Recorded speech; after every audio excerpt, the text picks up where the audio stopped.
আজকে সন্ধ্যের পর চলে যাব একটু কেনাকাটা করতে। Hi guys, Assalamualaikum. Welcome my hobby house vlog channel. আমি জ্যোতি, তোমরা সবাই কেমন আছো?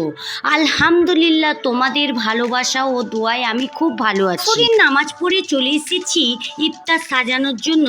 আর আজকে একটু ডিমের চপ করব। এখানে বেশ কিছুটা ডিম নিয়ে নিয়েছি, ডিমগুলো এখন সিদ্ধ করতে দেবো। আর এখানে অল্প একটু পানি নিলাম পরিমাণ মতো, আর এখানে একটু ডিমের নুন দিয়ে দেব। নুন দিয়ে ডিমগুলো সিদ্ধ করলে ডিমের ভিতরে কিন্তু নুন ঢোকে। খোসা ছাড়ানোর সময় খুব সহজেই খোসা ছেড়ে যায় নুন দেওয়ার কারণে। আমাদের আজকে আরও একবার বলছি, আমার গলার ভয়েসটা একটু আলাদা রকম লাগবে, কারণ আমার একটু শরীরটা অসুস্থ, তার জন্যেই ভয়েসটা একটু আলাদা লাগছে। তোমরা কিন্তু সবাই একটু মেনটেন করে নিও। ডিমটা সিদ্ধ করতে দিয়েছি। এখানে কিছু ঘুগনির আলু এবং ডিমের চপ করব, তার জন্য কিছু আলু লাগবে, সেই আলুগুলো আর পেঁয়াজ কেটে নিচ্ছি। ঘুগনির জন্য ছোট ছোট করে আলু কেটে নেব। আর ওই যে ডিমের আলু করব বলে তার জন্য আলু সিদ্ধর দরকার। আর আমি এখানে আলাদা করে কোনো আলু সিদ্ধ করিনি। ঘুগনিটা যখন করতে দেব প্রেসার কুকারে, ওখানেই কিছুটা আলু দিয়ে দেব। আলুটা সিদ্ধ হয়ে যাবে, উপর থেকে আলুটা তুলে নিয়ে ওটা চপের জন্য রাখবো। কিছু পেঁয়াজটাও কেটে নিচ্ছি, কারণ ঘুগনিতেও কিছু পেঁয়াজ লাগবে। আর ওই চপের আলু যখন ভাজা করব তখন কিন্তু কিছু পেঁয়াজের ব্রেস্তাও লাগবে। এর ভিডিওটা বিকেল থেকে করছি, সকাল থেকে আর করা হয়নি। এদিকে ডিমগুলো খুব ভালো করে সিদ্ধ হয়ে গেছে, এবারে নিভিয়ে দেব গ্যাস। প্রেসার কুকারে আমি ওই ঘুগনির আলুটা বেশ সব কিছু মশলা দিয়ে একটু মাখিয়ে নিচ্ছি। আর তারপরে এতে একটু পানি দিয়ে দিলাম। আর ওই চপের আলু করার জন্য আলুগুলো কেটে রেখেছিলাম, আলুগুলো উপর থেকে দিয়ে ঢাকনা চাপা দিয়ে এটা গ্যাসে বসিয়ে দেব। রান্নার সময় কিছু কিছু বুদ্ধি খাটালে অনেক কাজ কিন্তু সহজ হয়। আমাকে আর আলুটা আলাদা করে সিদ্ধ করতে হলো না। একটা প্লেটে সব রকম ফল কেটে নিয়েছি, কিছুটা খেজুরও রেখে দিচ্ছি।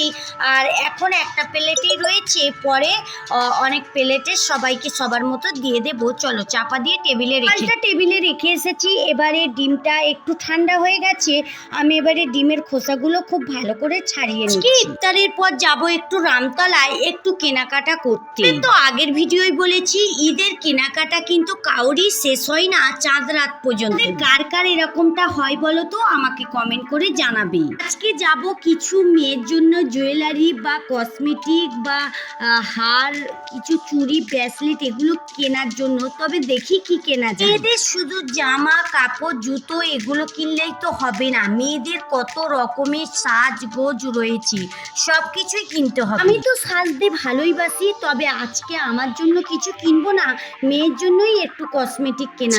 হাসবেন আমি মেয়েই যাব। এই কাছেই আমাদের এখানে পাশেই রামতলা একটা আছে, ওখানে কিন্তু অনেক রকমের জিনিস পাওয়া যায় আর অনেক কিছু বিক্রিও হয়, সেখানেই যাব আজকে। কি ওখানে জামা কাপড় তেমন কিছু ভালো পাওয়া যায় না, কসমেটিকই একটু ভালো পাওয়া যায়।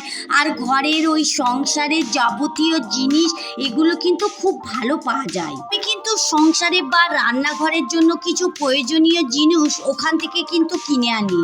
আর ওটা হচ্ছে আমাদের বাড়ির একদম পাশেই, যেতে অত অসুবিধা হয় না, টাইমও লাগে না, খুব কম সময়ের মধ্যে যাওয়া হয়ে যায়। আমাদের সঙ্গে কথা বলতে বলতে এদিকে আমার ঘুগনিটাও হয়ে গেছে, আর এদিকে ডিমের আলুটাও আমি ভাজা করে নিয়েছি। আর এখানে ঘুগনিটা একটা পেয়ালাতে ঢালা হয়ে গেছে, টেবিলে রেখে দিই। আর এদিকে আমি ওই যে ডিমের চপটা করব ওটা কিন্তু রেডি করি। ডিমের চপের মেন উপকরণ হচ্ছে আলুটার টেস্ট যদি বেশি ভালো হয় তবেই ডিমের চপটা খেতে ভালো লাগবে।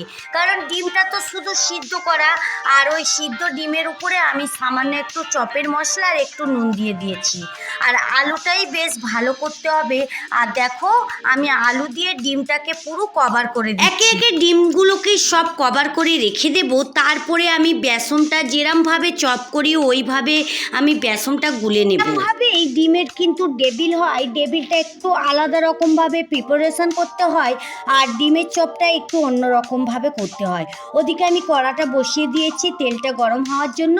আর এদিকে দেখো আমার বেসনটাও ফাটানো হয়ে গেছে, একটু একটু আগেই বেসনটা আমি এরম ব্যাটার করে তৈরি করে রেখে দিয়েছি। এখানে একটা করে আমি ডিম আর আলুর যে মিক্সটা করে রেখেছিলাম ওটা আস্তে করে নিয়ে নিচ্ছি, নিয়ে এরকম বেসনের উপরে ডুবিয়ে নিয়ে তারপরে হালকা হাতে আমি তেলের উপরে ছেড়ে দেবো। যারা নতুন রাঁধুনি তারা কিন্তু এই জিনিসটা করতে যেও না, কারণ নতুন রাঁধুনিরা এটা পারবে না। আর এই যে ডিমের মানে মিক্সটা যখন হাতে ধরতে হবে একদম হালকা হাতে ধরতে হবে, বেশি চাপ দিলে কিন্তু ব্যাকাটারা হয়ে যাবে। আর এটা যখন বেসনে ডুবিয়ে তেলেতে দিতে হবে তখনও কিন্তু হালকাভাবেই দিতে হবে, জোরে ছাড়লে কিন্তু তেলটা ছিটকে নিজের গায়ে পড়তে পারে। যাই হোক, আমি এরমভাবেই সব চপগুলো ভেজে নিয়েছি। এখানে একটু পেঁয়াজিও করেছি আর একটু ডিমের চপ করেছি। সব নাস্তা এখানে সাজানো হয়ে গেছে। আর নিচেতে কিছু নাস্তা সাজিয়েছি, কারণ এখানে শাশুড়ি মা, আমি আর একটা হেল্পিং হ্যান্ড রয়েছে, আমরা তিনজনই নিচে খাবো। আর হাজবেন্ড, ছেলে মেয়ে উপরে খাবে টেবিলে।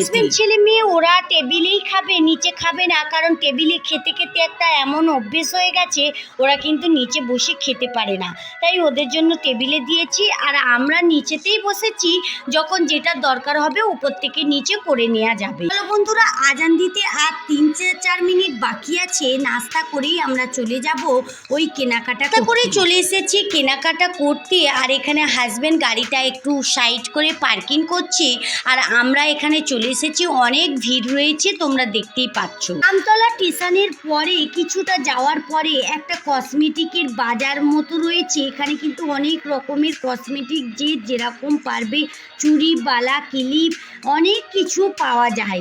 আর আমরা এখানেই দেখছি যেটা পছন্দ হবে না তো বন্ধুরা। তবে তোমাদের একটা কথা বলি, আমি ওই নিউ মার্কেট, বড় বাজার এগুলো ঘুরে অনেক কিছু কিনি তো, তবে এখানে তেমন কোনো জিনিস আমার পছন্দ হচ্ছে না। কি বা করা যাবে, যেহেতু এসেছি সেহেতু মেয়ের জন্য কিছু একটা কিনি। মেয়ে তো প্রথমেই একটা খেলনা কিনে নিয়েছে, আর ওই তো ওর পাপা আর ও সামনের দিকে হেঁটে যাচ্ছে। আর মেয়ের জন্য কিছু কসমেটিক কিনেছি। মেয়ে আর হাজবেন্ড কিছু খাবার খাচ্ছে, আমি দাঁড়িয়ে আছি, আমার অত খেতে ভালো লাগছে। বন্ধুরা চলো, আজকের মতো ভিডিও এই পর্যন্তই। দেখা হচ্ছে নতুন কোনো ভিডিওর সঙ্গে। ভালো থেকো, সুস্থ থেকো, সাবধানে থেকো। ভালো লাগলে লাইক, কমেন্ট, শেয়ার করো। যারা এতক্ষণ আমার সঙ্গে থাকলে, আমার ভিডিওর কোথাও যদি একটু ভালো লেগে যায় তাহলে আমার চ্যানেলটা সাবস্ক্রাইব করে সঙ্গে থাকতে পারো। যারা এই কাজটা করে রেখেছে তাদেরকে অসংখ্য ধন্যবাদ। Thank you.